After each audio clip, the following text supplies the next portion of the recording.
తిరుమల తిరుపతి దేవస్థానం Parakamani case విచారణ నేటితో పూర్తయింది. దీంతో సిఐడి అధికారులు రేపు హైకోర్టుకు నివేదిక సమర్పించే అవకాశం ఉంది.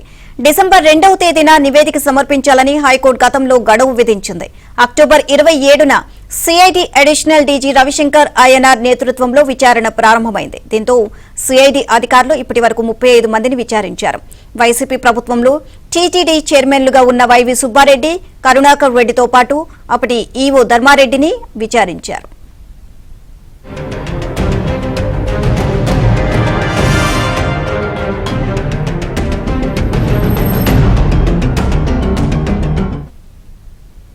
ఇదే అంశానికి సంబంధించి మరిన్ని అప్డేట్స్ మాకు స్పాండెంట్ దినేష్ అడిగి తెలుసుకుందాం. దినేష్, పరకామణి చోరీ కేసుకు సంబంధించి ఎలాంటి పురోగతి సాధించారు?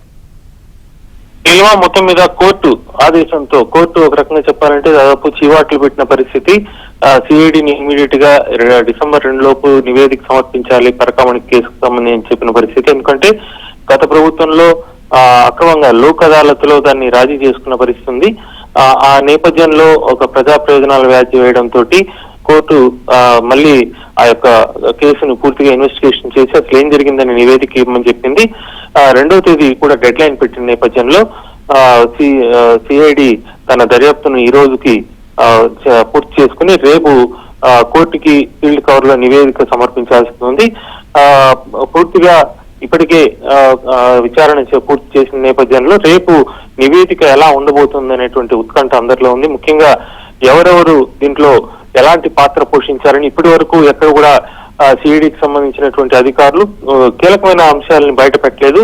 ఇన్వెస్టిగేషన్ ఎలా చేస్తున్నారు ఏంటి అనే అంశాలు తప్ప సహకరించమని ఏదైనా విషయాలు ఉంటే కూడా ప్రజలు తమకు అందించాలి, దీనికి సంబంధించిన కేసు విషయాలన్నీ కూడా వివరాలు అందించాలనేటువంటి అభ్యర్థన వరకే మీడియాతో మాట్లాడడం జరిగింది.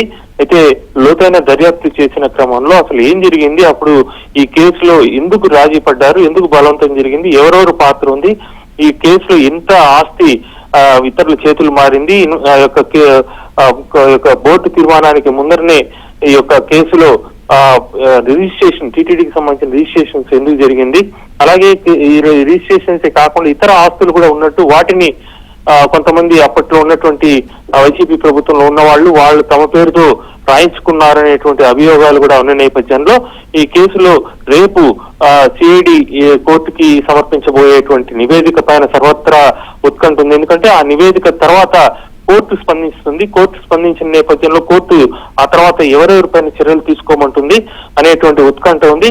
ఇటు టీటీడీకి సంబంధించినటువంటి వాళ్ళు కావచ్చు, ఆ తర్వాత ఇప్పటికే గత ప్రభుత్వంలో ఉన్న వాళ్ళు కావచ్చు, విచారణకు హాజరైనటువంటి వాళ్ళని ఇప్పటివరకు అరెస్టులు చేయనప్పటికీ కూడా కొంత విచారణలో హాజరుపరిచి వాళ్ళ నుంచి సమాచారం మాత్రం తీసుకున్న నేపథ్యంలో ఈ నివేదిక పట్ల సర్వత్రా ఉత్కంఠ ఉంది. రేపు సిఐడి నివేదిక సమర్పిస్తోంది. నీలిమ.